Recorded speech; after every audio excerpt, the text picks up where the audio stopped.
au début d'octobre 54, enfin, fin septembre 54, on se réunissait toutes les semaines à la Bourse du Travail d'Asnières avec les copains de la section CFTC de Chausson. Et un soir, les Parisais, qui étaient responsables de chez Chausson, nous dit, dis donc, il y a un délégué algérien de Chausson qui est à la CGT, qui est un vieux de la boîte, qui demande à nous rencontrer avec un de ses copains algériens pour parler de la situation en Algérie. Alors ça nous embête qu'on soit tout seul. Est-ce qu'on leur dit de venir mercredi prochain? D'accord. Début octobre, ce type s'est amené avec un jeune qui avait 23-24 ans, étudiant, parlant très bien le français, beaucoup mieux que le vieux délégué.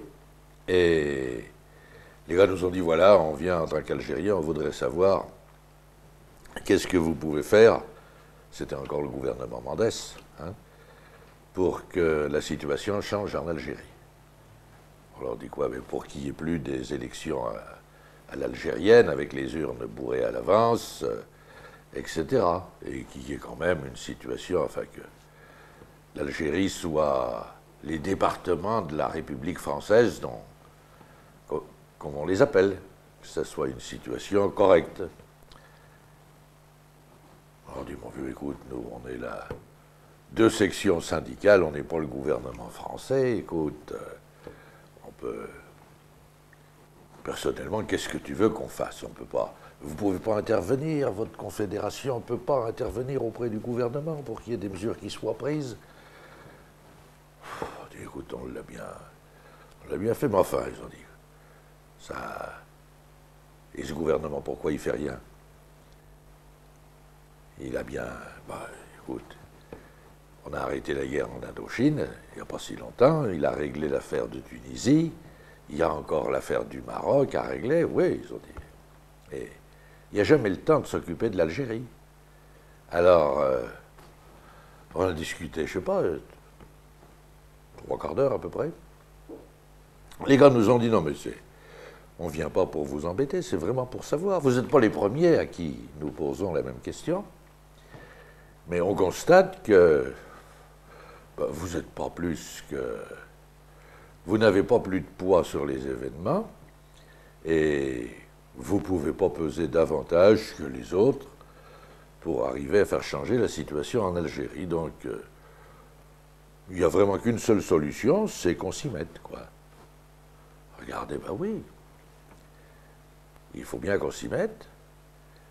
Puisqu'on ne peut rien faire électoralement, les urnes sont bourrées d'avance, tout est réglé comme ça, il ne reste plus qu'une solution, c'est qu'on prenne des fusils. Regardez, dit, mais le jeune nous a dit, mais on parle sérieusement.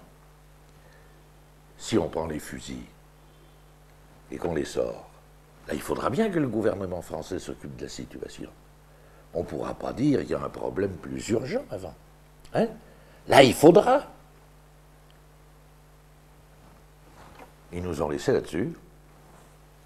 Je suis rentré le soir chez moi, j'ai dit à ma femme, moi, ça me paraît sérieux. Le pire, c'est qu'ils étaient venus nous demander si on acceptait de parrainer un meeting pour demander la libération de Messaliadj. Hein. Simplement de le parrainer, pas d'y prendre la parole. Hein. On faisait figurer sur l'affiche avec le parrainage des unions locales, CGT, CFTC, etc. Hein. Alors on avait été d'accord pour le parrainage, mais voilà. Et 3 semaines après, le soir de la Toussaint, quand j'ai vu le... Ah ben j'ai dit, ça y est, oui, oui. Ils parlaient vrai, ils ont pris les fusils. Ils les ont pris. Bon. Et effectivement, on pensait que... Alors, j'avoue qu'avec le Front républicain, on pensait que la situation pouvait se régler si Mendès avait été président du Conseil. C'est pas lui qui l'a été, Coty est allé chercher Guy Mollet, lequel n'a rien réglé du tout, il a au contraire, ne voulant pas admettre les conseils de Mendès, Enfin, il les a écoutés et interprétés à sa façon. Mendès lui avait dit, prenez vos précautions, il faut prendre ses précautions avant d'aller en Algérie. Parce que la situation, ça risque d'être pas beau. Et Mollet a dit, je vais voir, comme ça, le nez au vent. Alors il a eu droit aux tomates, au monument aux morts d'Alger. Bon, puis ça l'a bouleversé parce que c'était des petits blancs qui avaient lancé ça. Et là, j'avoue qu'on a eu les explications par Pierre Yété. Mendès nous a expliqué en petit comité un soir à Reconstruction, on était une vingtaine, quand il était encore vice-premier ministre, mais n'ayant rien à faire. Hein, ça devait être au mois de mai 56. Mendès nous a expliqué comment lui avait prévu d'opérer s'il avait été président du Conseil. Je pense qu'il y serait arrivé. Ça n'aurait pas été facile, mais il serait arrivé à régler la situation. Hein. Et les pieds noirs seraient bien restés là-bas un peu de force, mais ils y seraient restés. Et on ne les aurait pas eu récupérés ici. Bon. Alors, ça, la guerre d'Algérie, donc, d'une part, nous a amené à nous politiser, enfin, et d'une part, à amener les affaires de racisme à l'ordre du jour et de décolonisation. Hein. La guerre d'Indochine, c'était déjà la décolonisation, mais c'était loin. Et ça ne concernait pas, dans le fond. C'était des troupes, des engagés qui étaient là-bas. C'était la coloniale. Et il y avait peu de Français qui habitaient le Vietnam. L'Algérie, c'était pas la même. Hein, et comme on disait, l'Algérie, c'est la France, alors, ma foi, ça... Alors, ça a obligé en même temps, je pense, les militants de la CFTC de l'époque à s'accrocher sur les problèmes politiques davantage et sur les problèmes de citoyens. Parce qu'enfin, le jour où il y a eu le 13 mai, hein, avec la constitution du comité de salut public à Alger, c'est pas tellement les copains ont réagi très spontanément en disant non, on marche pas pour les coups d'État militaires. Hein, il y a au moins des réflexes républicains qui ont fonctionné. Et bon, ça nous a amené ensuite, après 58, la CFTC a participé à la manifestation c'était combien, 28 mai 58, de la nation à la République. Le vieux Gaston Tessier avait tenu à aller en tête de la manifestation. C'était, je sais pas, son fils n'était pas là, je ne sais pas s'il l'aurait fait aussi gaillardement, Jacques. Mais Gaston avait résisté, Gaston n'avait pas marché dans la charte du travail. Hein. Il ne s'était jamais posé de questions là-dessus. Tandis que les gens qui sont restés à la CFTC, ce n'était pas forcément le même. De la même eau. Hein. Alors, ça a obligé les gens à se prononcer sur les problèmes politiques, même s'ils ne le voulaient pas. Hein. On a bien... Et l'évolution s'est faite, disons, grâce sous la poussée des événements. Et après quoi, toujours pour la guerre d'Algérie, bon, 1960, l'appel des 121. Bon, la dénonciation de la torture a joué un rôle dans la prise de conscience? Oui. La manif des étudiants à la mutualité. Ah ben des étudiants, on n'était pas tous seuls. On y était. Oui, oui. Le 27 octobre 60, où la CGT n'avait pas voulu aller, en disant il y a des risques de provocation, etc. Camarades, n'y allez pas. Bon, j'ai le sentiment, la CGT voulait tâter. Le PC était encore sur l'idée qu'il était le seul à pouvoir organiser et que sans lui, il ne pouvait pas y avoir une manifestation importante. Bon, le 27 octobre 60 a été la démonstration qu'ils ne pouvaient pas imposer leur point de vue à Paris. Et si bien qu'ensuite, les autres manifs qui ont eu lieu assez spontanément ou qui étaient organisés au départ par les intellectuels contre les plastiquages, hein, où les gens allaient manifester, bon, ben, on s'y est mis à notre tour quand il y a eu le plasticage, une charge de plastique à la porte du Sgaine, une autre à la porte de Détraz, hein, allons-y. Et on est arrivé aux manifs contre l'OAS. Et où on l'a fait avec la CGT et l'UNEF. Les gens de la FEN, ne bougeant pas parce qu'ils étaient ficelés avec Messali, croyant que Messali Hadj allait encore avoir une possibilité fin 61 de faire quelque chose en Algérie, c'était pas... Le pauvre, il risquait pas. Et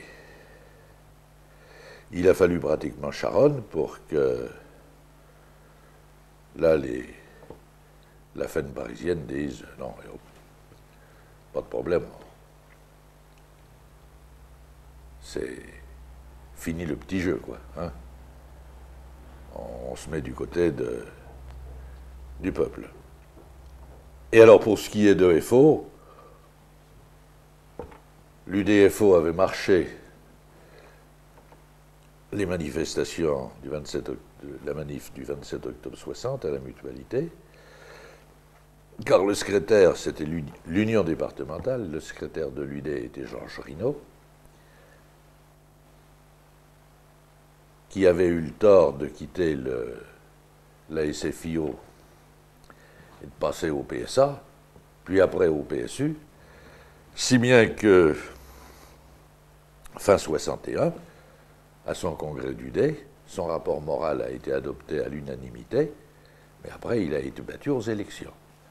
Hein, et il s'est retrouvé plus permanent, terminé. Et que l'UDFO n'est pas... Si bien pour Charonne, Rinaud est venu, mais sa confédération ne voulait pas en entendre parler. Hein, c'était... Oula. Alors,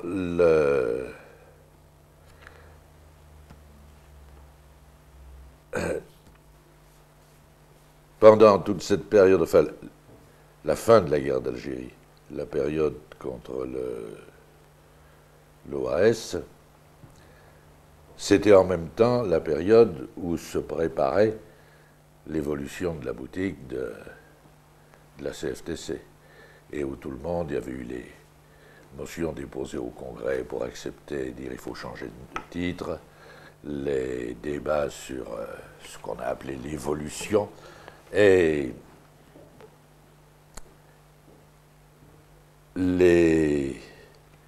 la bagarre pour la paix en Algérie a quand même grandement permis de faire avancer les choses, de faire avancer l'évolution. Moi, je suis passé... J'ai quitté la Thomson en 61, début septembre. Je suis passé permanent à l'Union régionale parisienne, parce que Duvivier, qui était depuis 7-8 mois arrivé à Paris, disait « mais j'ai besoin de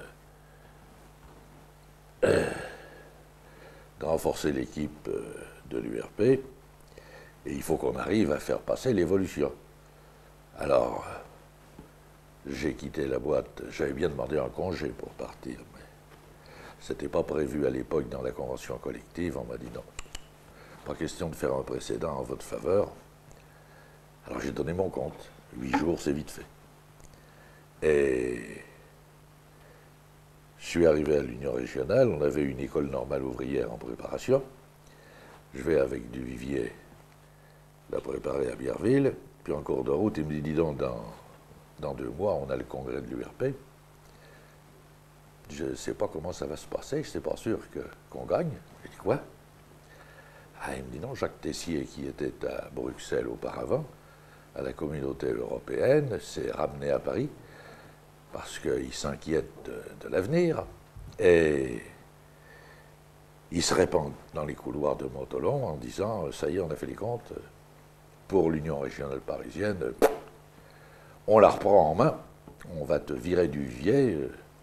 Je dis, ça va, tu m'as fait quitter la boîte où j'avais 8 ans d'ancienneté, je vais y retourner dans 2 mois, j'aurai plus qu'à y retourner. Eh ben dis donc, je ne sais pas s'ils me reprendront, d'abord. Ah, on s'est occupé du congrès, oui, on l'a gagné, on a fait 53% à ce congrès de Cachan. Hein. Et c'était clair, c'était net. Le congrès, c'était les gens, Tessier voulait à tout prix reprendre la majorité de l'URP sur le thème le syndicalisme chrétien qui continue et qui continuera. Et pas question de faire l'unité d'action avec la CGT et pas question non plus de se mouiller sur le plan politique. Au nom de, vous savez, nous sommes contre toutes les violences, d'où qu'elles viennent, etc. Hein, moyennant quoi on accepte que l'OAS puisse plastiquer et flinguer des gens. Bon. Et c'est avec cette majorité de 53%, ben, et en plus, une motion qui nous interdisait de faire de nouvelles manifestations, parce que les copains de chez Renault, trouvant que ce n'était pas suffisant, on leur avait dit ça va en sentir du... Ben non, ils avaient déposé une motion disant qu'il fallait, à la première tentative, aux premiers attentats de l'OAS ou autres, répliquer et organiser une réplique avec le maximum d'organisation possible et se battre pour la paix en Algérie. Comme il y avait des copains qui étaient partis, parce que ça s'est amené le dimanche après-midi, le vote sur cette motion, des gens étaient partis, on s'est fait battre. On s'est retrouvé donc avec une motion, la contre-motion déposée par Jacques Tessier, qui nous interdisait toute manifestation commune sur le sujet.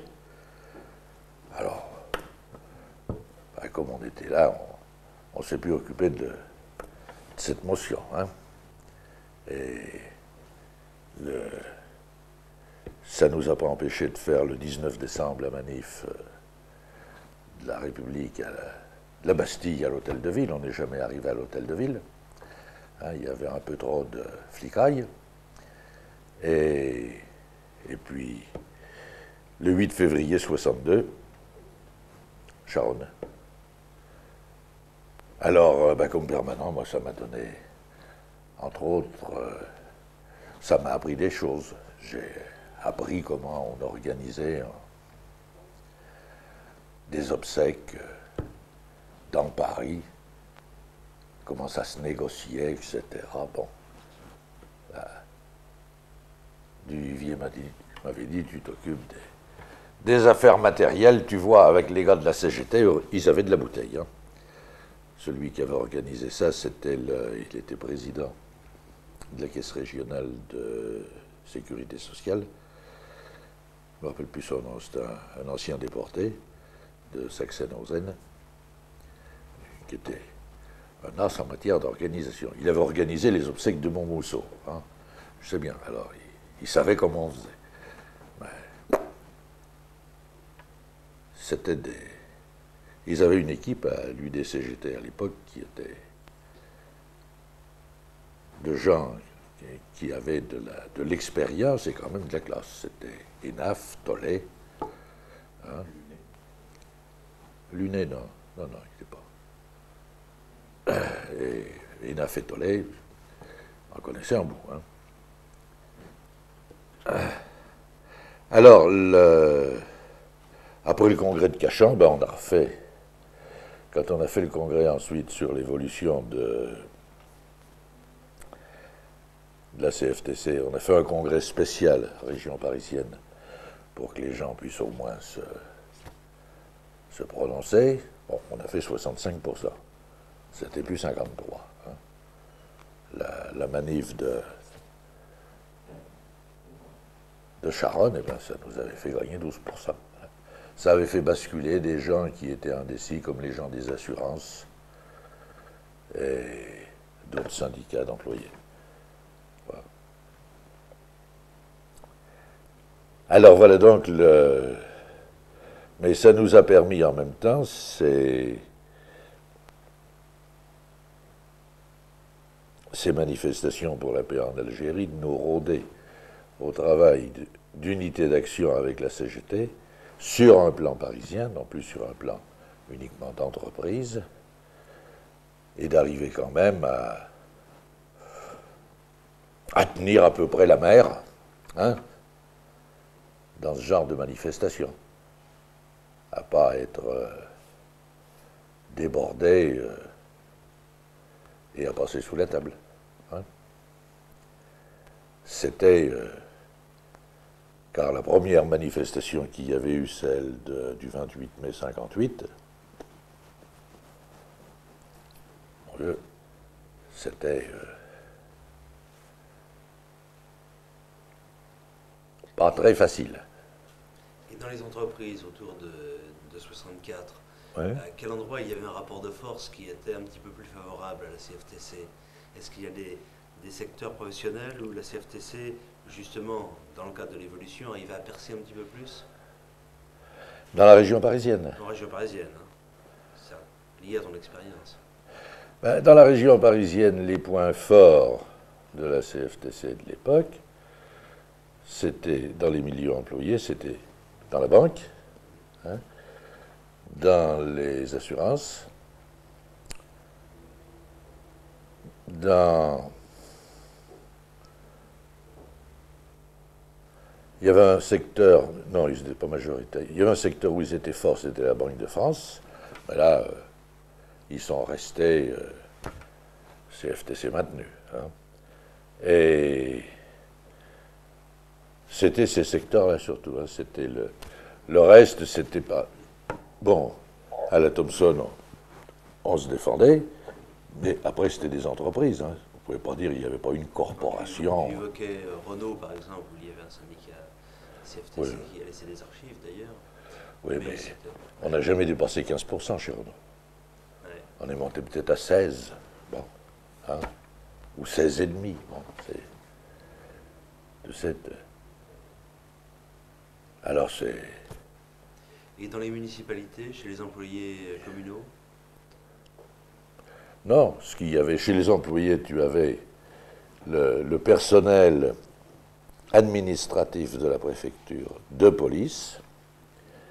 Tu avais aussi, où il y avait du monde, mais les administratifs de la préfecture de police, hein, c'est les gens qui font ceux qui délivrent les cartes grises ou les permis de conduire. C'est pas un personnel très stratégique. Hein. Et s'il y avait au PTT, un certain nombre de bureaux de tri, au tri de Paris-Brune, oui, là, il y avait du monde. Ou à la recette principale de la rue du Louvre. Mais c'était des îlots, hein. Il ne faut pas se gourer. Et sur le plan de... Le reste, ben, ça suivait comme ça pouvait, il ne faut pas se tromper. C'était la région parisienne était à l'origine de la CFTC, c'était là où était né le syndicat des employés de la région parisienne. Hein. Mais c'était resté le fief des types de droite et des gars les plus les plus popotes. Ça s'explique par l'histoire. Le recrutement se faisait tous les ans. Gaston Tessier envoyait une lettre au directeur des patronages parisiens au mois de juin en leur disant, à la fin du mois, vos jeunes vont quitter l'école, entreront au travail, la question leur sera posée de se syndiquer, vous devez leur dire de se syndiquer au syndicat chrétien. Voilà, rue Cadet, allons-y. Le recrutement se faisait de cette façon.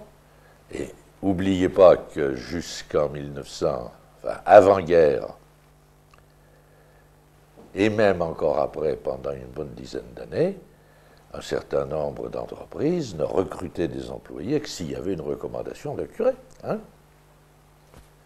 Pour ce qui était des banques, pour ce qui était les assurances en partie, et on rentrait comme ça. Hein? En province, c'était le cas presque partout, presque dans toutes les boîtes. Chez moi, il y avait la petite mine des Ferrières qui faisait 600 bons hommes, il y avait quoi, une trentaine d'employés. Les employés étaient tous rentrés avec la recommandation du curé, hein, sinon, pas y compter. Et la scission elle-même, tu as laissé des souvenirs, la scission et puis les conséquences. Tu restes permanent après la scission. Est-ce que la scission correspond pour toi à de nouvelles responsabilités ou tu poursuis simplement? Ah ben après la scission, c'est pas compliqué, il a fallu reconstituer des syndicats qui avaient disparu. Hein. Moi, je me suis occupé de reconstituer un syndicat de la RATP où on avait, en tout et pour tout, 4 militants qui n'avaient pas scissionné avec les autres. Ce syndicat de la RATP avait 3 permanents, payés par la boîte, qui étaient détachés, et qui étaient donc ceux que la RATP reconnaissait.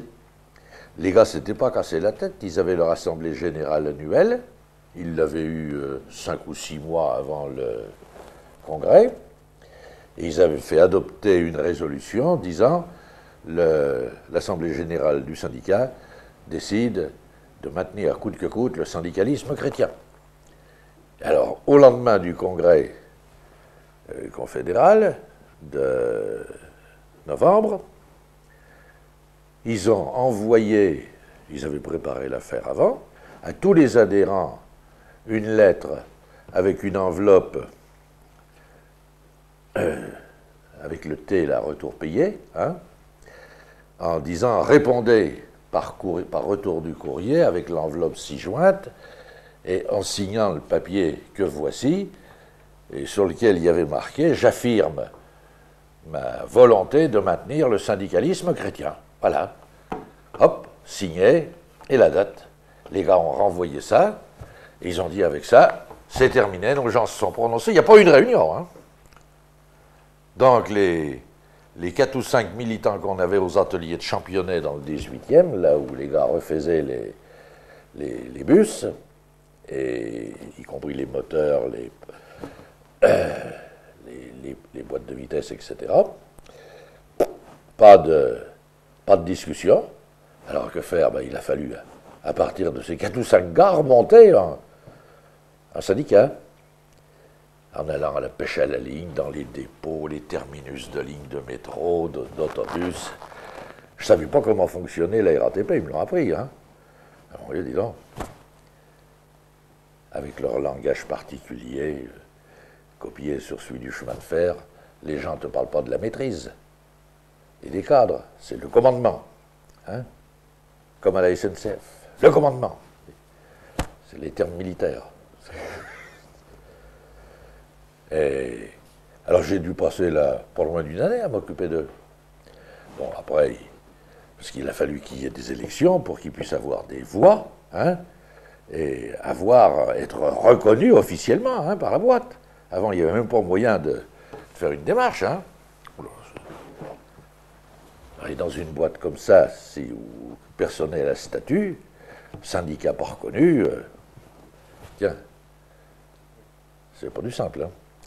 Alors je me suis pelé ça, et bon, plus la formation syndicale Car il faut bien dire en même temps qu'il y avait ça, il y avait la réorganisation de la région parisienne et de l'ouvrier qui s'occupait d'organiser son schéma directeur de la région avec le district de la région parisienne. Et de l'ouvrier s'était vite rendu compte que c'était pas avec uniquement le bureau du district de la région parisienne qui pourrait régler les choses, puisque ce district était géré par des gens désignés et non pas élus. Et tous les gens désignés étaient c'était pas le RPR, c'était l'UNR, hein, mais des UNR de choc, tous de Paris, pratiquement, avec en tête de la Malène, et qui ne voulaient pas se faire marcher sur les pieds par le préfet de région, hein, et qui tenaient surtout pas à ce qu'un préfet vienne en quoi que ce soit toucher à leurs prérogatives. Hein. Alors, de l'ouvrier, qui avait quand même... ses idées, c'était les villes nouvelles et le réseau de RER, hein, le réseau express régional. De l'ouvrier, pratiquement, s'est dit, pour arriver à contrebalancer ces gens, j'ai plus qu'une ressource, c'est de passer à côté et d'essayer de demander de faire s'exprimer les organisations syndicales, les organisations patronales. Et donc, il a créé un comité consultatif de la région parisienne.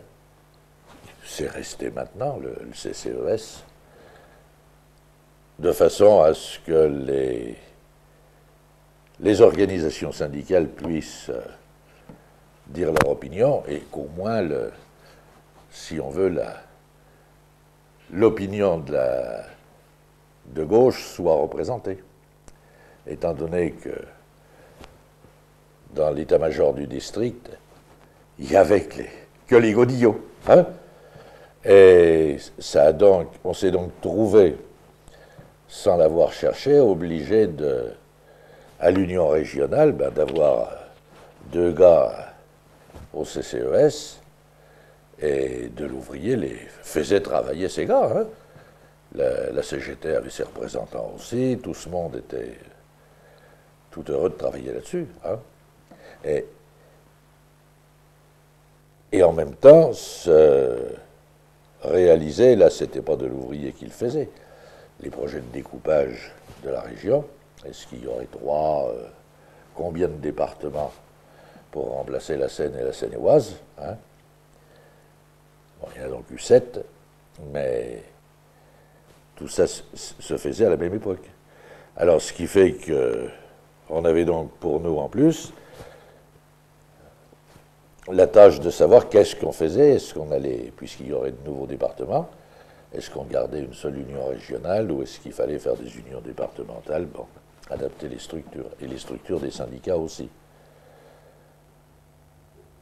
Voilà donc la... Le choix qui a été pris, l'idée de créer des unions départementales s'est imposée assez vite. Dans la mesure où il y avait des départements, oui, mais c'était pas de l'avis de tout le monde. Les hein. conseils généraux sont en place à partir de 67. Oui, et les départements, début 67. Début 67, et les UD sont constitués En 67, on les a fait. 67. La CGT l'a fait aussi, Force ouvrière ne voulait pas le faire parce qu'ils craignaient de ne pas pouvoir y arriver et de ne pas avoir des UD en main, hein, craignant qu'il y ait des dissidences à droite et à gauche. Alors ils ont fait des UD assez fictives où les gens étaient désignés, mais ils ont été 2 ou 3 ans après, non, ça doit être en 70 ou 71, ils ont fait des unions départementales. Alors, on a donc passé notre vie à ça. Hein? Mais ce qui amenait en même temps tout ça quand même dans le tohu-bohu, parce que la décentralisation industrielle a commencé dès cette époque.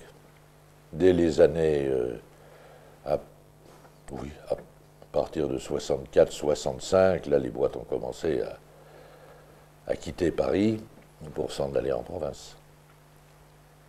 Et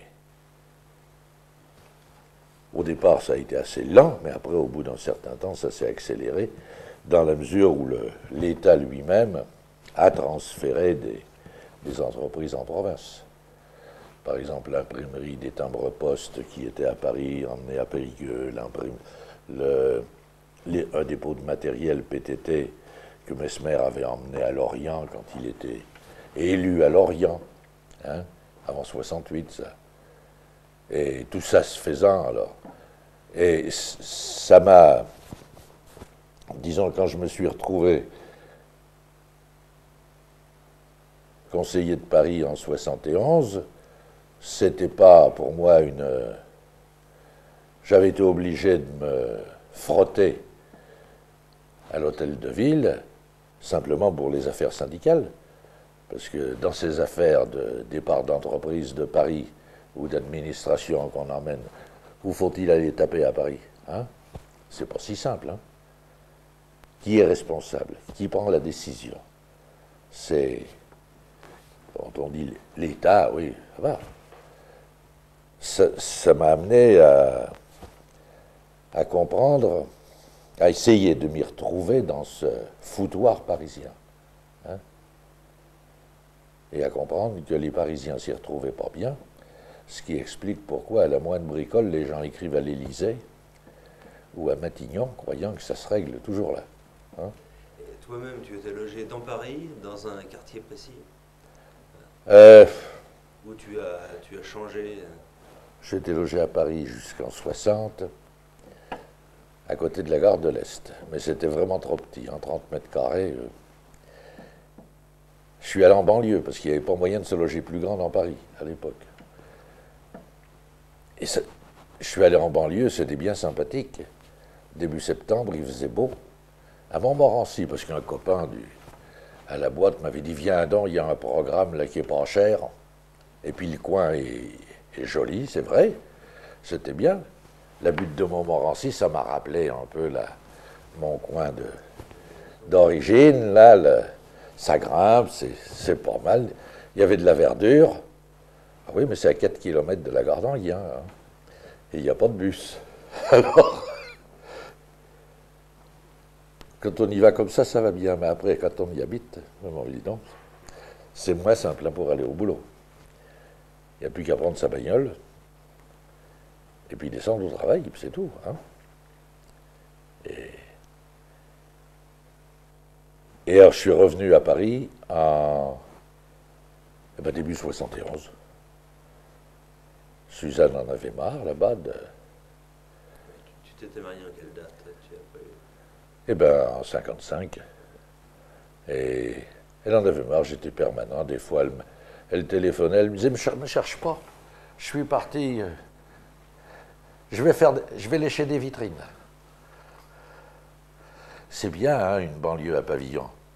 Et puis mais ça manquait de vitrines. Hein. Parce que les commerçants, à un moment aussi, il y en a quelques-uns sur la place. Il faut descendre à Enghien pour en trouver un peu. Hein. C'est tout. Et en hiver, le temps passe pas vite, hein, quand on y est toute la journée. Alors je suis revenu en 71 à Paris, tout bonnement, par le seul moyen qu'il y avait à l'époque pour revenir à Paris, par la caisse d'allocation familiale. Heureusement, il était encore allocataire, le gamin n'avait pas... Il venait juste d'avoir 6 ans, bon. On touchait encore les allocs, alors... La caisse d'allocation familiale de la région parisienne avait quand même un certain nombre de réservations aux HLM de Paris, ce qui permettait pour un allocataire habitant la banlieue de pouvoir espérer venir se loger à Paris. Car sinon, Ton salaire de permanent correspondait au salaire que tu avais à la Thomson? c'était le même. J'avais gardé le salaire qu'on avait à la boîte. Et c'était la règle qu'on avait adoptée à l'URP. Bon. C'était quasi général dans l'organisation. Pas à la Confédé. Comment ça? Il y avait une prime pour les gamins à la Confédé. Oui. Les temps étaient payés comme un très bon P3. Oui. Oui. L'avantage, c'est qu'il avait une voiture de fonction avec un chauffeur. Oui. Ce qui était normal. Oui, oui, non, mais d'accord. Non, ça a changé un peu depuis à la Confédé parce qu'ils ont embauché des universitaires ou des gens qui ont fait des écoles, alors on dit ils sont de haut niveau. Hein? Oui. Donc le haut niveau, ça veut dire la haute paye. Bon, voilà, c'est tout.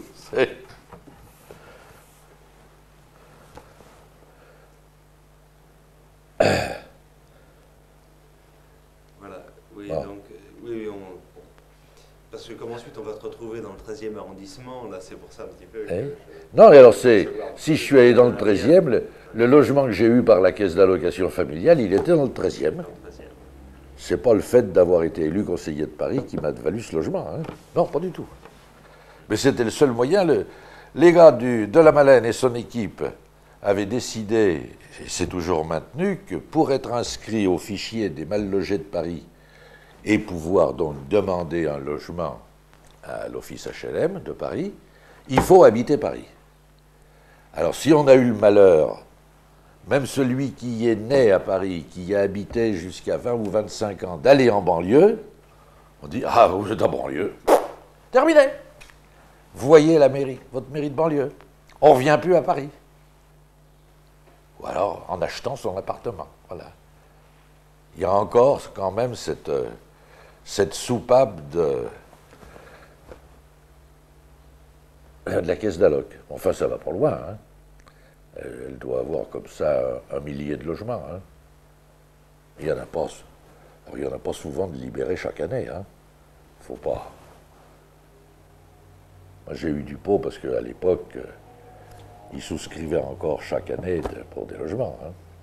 Ils sont restés 15 ans sans verser un sou à l'office, là.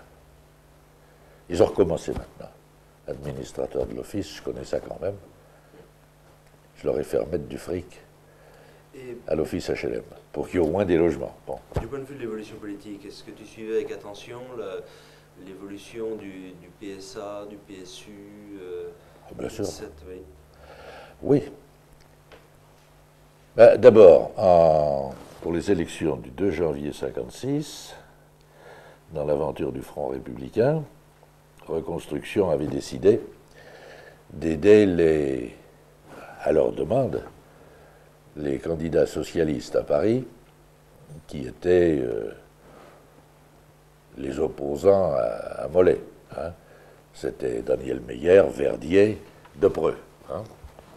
Et on est donc allé à 3 ou 4 copains dans les réunions électorales. Moi, je suis allé donner un coup de main à Daniel Meyer.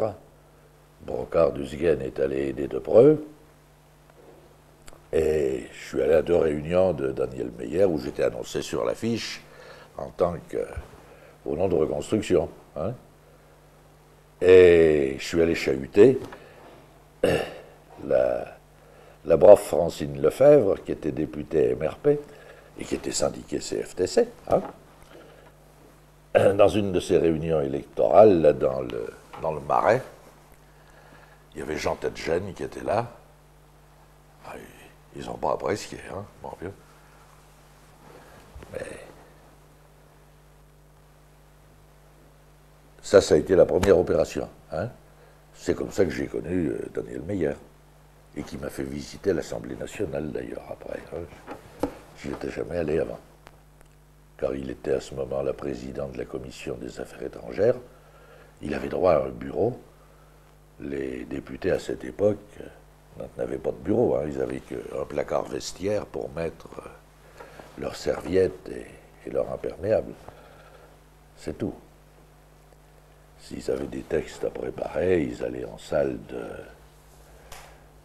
à la salle de travail, à côté de la buvette, là. Hein. C'était tout ce qu'ils avaient. Alors, ça a été la première opération. D'autre part, dans les réunions de reconstruction, on avait eu l'occasion, quand même plus d'une fois, d'avoir affaire à des économistes ou des hauts fonctionnaires qui connaissaient quand même la situation. Hein. Et pour discuter de la situation politique, la situation internationale, bon, plus d'une fois, Vigneault faisait venir soit un gars comme Soutou, qui était, à l'époque, qui a été secrétaire général du Quai d'Orsay, hein, ou Laloy, qui était conseiller diplomatique du gouvernement, mais à qui De Gaulle avait dit, après, le trouvant trop peu, il n'était pas assez gaulliste, vous restez chez vous, vous pouvez. Alors que pourtant, il avait été...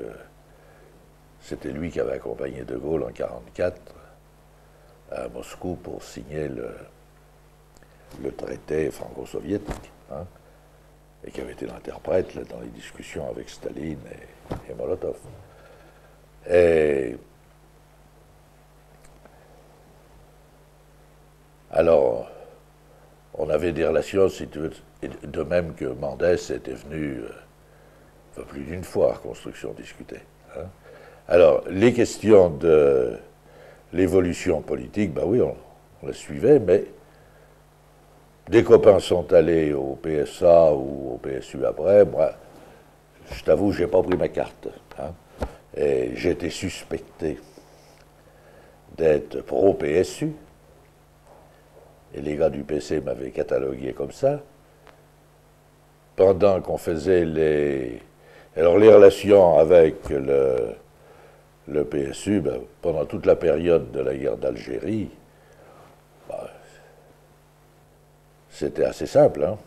Enfin, assez simple. On faisait l'unité d'action sur le plan avec la CGT et l'UNEF, c'était les organisations syndicales qui organisaient une manif, et les partis appuyaient. Mais à tous les coups, réunion avec les partis, les gars du PC disaient, mais comment, mais nous on est prêts, il faudrait qu'on soit ensemble, tous sur un pied d'égalité, pourquoi cette affaire? Et on leur disait, mais vous savez bien que c'est la seule condition pour que ça marche. Alors les gens du PSU venaient également, et les gens du PSU appuyaient notre point de vue, et disaient, alors, contentons-nous, disait-il au gars du PC, d'appuyer la décision et la démarche des organisations syndicales. Mélangeons pas tout. Sans ça, on va casser la baraque. Alors, tout ça, ça donnait l'occasion suffisamment de se rencontrer et de se connaître. Hein. À l'époque, c'était Debarge qui était le responsable du PSU pour la fédération Seine-Banlieue. La fédération de Paris, c'était Orgon. Hein. Bon, on s'est vu je ne sais pas combien de fois. Si bien que la situation politique, bon, on la connaissait. Hein. Quand en 1965, pour les élections municipales, où pour la première fois il y a eu le scrutin majoritaire par arrondissement, la SFIO, voyant qu'elle risquait de ne plus avoir un élu sur tout Paris, a dit on fait l'unité d'action, et il y a eu accord au niveau des deux fédérations de la Seine entre l'accord, comme disait le Fusier-Laurent, hein, entre Claude Fusier, secrétaire de la fédération SFIO de la Seine, et Laurent, secrétaire du PC. Ils se sont mis d'accord. Il y avait le problème du PSU, à qui il avait été proposé de participer aux discussions, étant donné qu'il y avait un élu PSU au Conseil de Paris, Claude Bourdet, qui avait été élu dans le 13e, en 1959, avec quand c'était encore le scrutin à la proportionnelle. Et alors, dans ces discussions, là, si j'avais voulu devenir conseiller de Paris à cette époque-là, j'aurais pu le devenir. Hein. Orgon me l'a proposé par téléphone. Il m'a dit, mais tu devrais, on te présente là, tu seras sur la liste de gauche.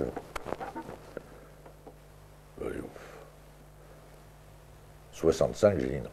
Il aurait été question de... J'aurais pu sur la liste dans le centre, là, 1, 2, 3, 4, où la liste de gauche est passée parce qu'il y a eu une triangulaire. Il y avait 2 listes de droite au 2e tour, donc c'est... Mais ceux qui ont été élus là, ils ont fait un mandat. Hein. Parce que les gars de droite ont dit on ne recommencera pas. Hein. Pas de liste. Une autre fois. Alors,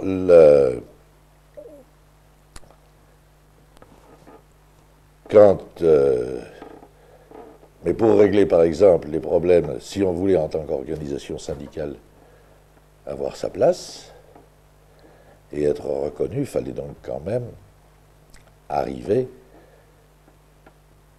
à être, comme tout le monde, à être à la Bourse du Travail, qui est quand même le haut lieu du syndicalisme à Paris. Hein. On y est arrivé en fin 68, oui. Pas avant. Hein. Où on a réussi à obtenir 15 bureaux dans les 2 bourses du Château d'Eau et du boulevard du Temple. Hein. Mais avant, il n'y en avait pas. Et alors que les bureaux étaient vides, mais les gars de la CGT ne voulaient pas en lâcher un. Et c'est pas le préfet qui allait se mêler de... C'est là où j'ai compris, la Bourse du Travail a une espèce de... C'est très marrant, de statut c'est pas un territoire municipal ou le reste, il y a un statut à part. C'est concédé aux syndicats, à la CGT. Par exemple, si on fait un gala où on fait venir des chanteurs, le type de la SACEM ne vient pas. Hein. N'importe où en France, le délégué de la SACEM vient et réclame sur le champ le paiement des droits d'auteur. Hein. Pas à la bourse. Hein. Je savais pas, moi. Je l'ai constaté. Et la police vient pour fourrer son nez. Hein. Ça, mon vieux, c'est... S'il le fallait, il ferait bien une descente, ça. Mais c'est le genre de choses où ils n'osent pas trop y aller. Habituellement, ils n'y vont pas. Faites ce que vous voulez dans la bourse. C'est comme ça. En vertu de l'histoire de la CGT. Hein. Je crois qu'elle a dû être envahie une fois, c'est Clémenceau, ministre de l'Intérieur, en 1905, qui avait dû faire occuper la bourse par les gardes mobiles ou pour... Hein. Fin du XIXe siècle, elle a été fermée plusieurs fois. Oui, mais c'est... Enfin, pas au XXe. Fallait s'appeler Clémenceau pour le faire. Hein. Ouais. C'était... Mais depuis, ils n'ont pas... Jamais. Bon, alors c'est... Bon, on y est quand même rentré. C'est moi qui ai négocié l'affaire. Et j'ai négocié également la rédaction du nouveau décret régissant la bourse, celui qui existe actuellement. Il a été pris en 69. Personne n'y a touché. Et n'y touchera, je crois. Alors avec Chirac, c'est différent. Lui, Chirac, il a filé des locaux. Il était déjà question à l'époque de la construction d'une nouvelle bourse. Il y avait un projet... Oui, cher ami, oui. C'est moi qui l'ai poussé, oui. J'ai réussi à... On l'avait envisagé, ça. Et quand je suis devenu conseiller de Paris, c'est la chose que j'ai essayé de réaliser. Le préfet était Diebolt. Et puis on débotait c'était à la buvette. À la buvette de l'hôtel de ville, à côté de la salle de séance. Diebolt aimait y venir comme ça, c'est l'endroit où on peut causer tranquille. Et Diebolt m'avait dit alors, vous êtes nouveau là, syndicaliste, qu'est-ce que vous voulez? Je lui ai dit, on ne pourrait pas, la bourse du travail, régler les choses. Il faudra en faire une nouvelle. Ah? Oui, il y a un terrain. Le terrain était avenue Jean Jaurès. Maintenant, c'est fini, c'est construit. Hein. On ne peut plus s'y mettre. À l'époque, il était libre et il appartenait à la ville. Il n'y avait personne à exproprier. Ah, mais il avait dit si. Moi, si vous voulez, oui, oui. J'ai dit banco. Monsieur le préfet, je vous amène une délégation pour régler ça parfaitement. Dans son bureau, on a dit bon, faites un projet, etc. Une équipe d'architectes, ils se sont mis au travail avec l'ANA comme architecte chef de file. Les gars de FO avaient désigné un architecte pour l'URP-CFDT, un autre aussi. Les trois architectes ont bossé ensemble. Il y a eu un projet cohérent. On a déposé ça chez le préfet, le projet de la maquette y comprise.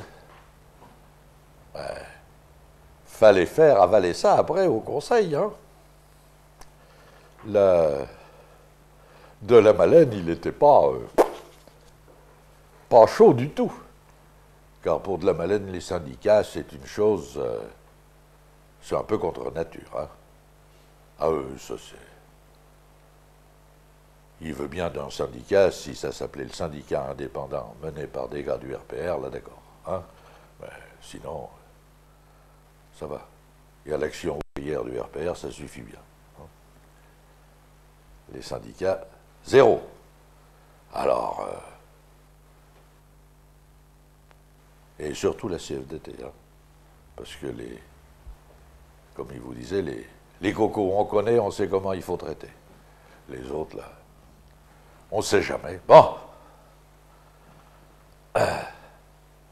Alors, ça n'a pas été plus loin que la maquette.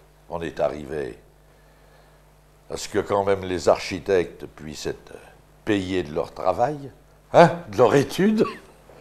Ça n'a pas été plus loin. Puis pendant les vacances, au mois d'août, a éclaté l'affaire de la garantie foncière. J'étais en province, j'achetais Le Monde tous les jours, et Le Monde y a consacré une grande page, et avait retracé tout l'historique, et indiqué toutes les sociétés filiales que la garantie foncière avait faites, entre autres la SCI Didot. Je dis, c'est pas vrai, SCI Didot. Mon Dieu, mais ils nous ont fait voter là-dessus.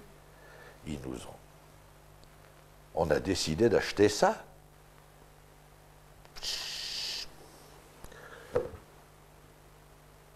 Bon, je vais regarder ça en rentrant de vacances. Alors effectivement, en rentrant de vacances, j'ai refouillé dans mes papiers. Effectivement, on avait bien voté, puis on l'avait acheté à un bon prix. Hein. Bon, c'était bien au moins le double de ce que ça valait. Hein. Et je me suis dit, il y en a bien un autre qui va en parler. Non, ça n'en parlait pas. Alors à l'époque, les conseillers de Paris pouvaient, comme les députés, poser des questions écrites au préfet.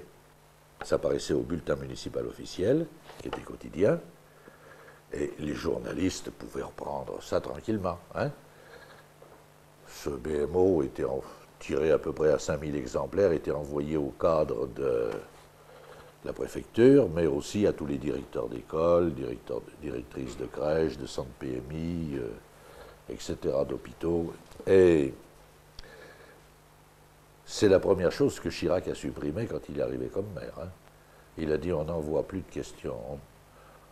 On n'envoie pas de questions écrites à son maire. On lui envoie des lettres, n'est-ce pas? Hein? Pas. Et il n'y a donc plus de questions écrites maintenant. Alors j'ai posé en accord avec la Fédé, où c'était Sarr et Guidoni qui l'amenaient, une question écrite au préfet là-dessus. On avait fait conférence de presse en même temps pour l'annoncer. Il y a eu un journaliste qui est venu. Hein? C'était en septembre 71. Un journaliste. Il était du Monde et il n'a rien passé. Fort heureusement, Le Canard enchaîné avait téléphoné en disant que c'était le lundi soir, on ne peut pas venir, mais si c'est intéressant, amenez donc le papier, on le passera peut-être. Je suis allé au Canard, je suis tombé sur Claude Angéli, je lui ai dit, tiens, voilà. Claude Angéli m'a dit, oh, attends, tu as écrit ton affaire là en style un peu administratif, je résume ça autrement. Pratiquement, le préfet vous a fait acheter au Conseil de Paris ces ateliers de la Belle Jardinière qui étaient propriété de la garantie foncière. Ben oui, et vous avez payé au moins le double de ce que ça valait. Ah ouais, c'est tout. Bon, il m'a dit, bouge pas, je vais vérifier. Il est allé voir auprès de son patron, Clémentin. Il est revenu une minute après, il m'a dit, Banco, ton affaire est bonne. D'accord, on la passe. En page 3 et en gros titre en rouge, en première page sur le Canard. Le titre, c'était le milliard du préfet de Paris. Oh, malheureux. La question est passée au BMO du mardi. Hein. Le Canard paraît le mercredi matin, mais dès le mardi après-midi, dès que c'est à l'imprimerie, les ministères l'ont. Hein. Oh là là.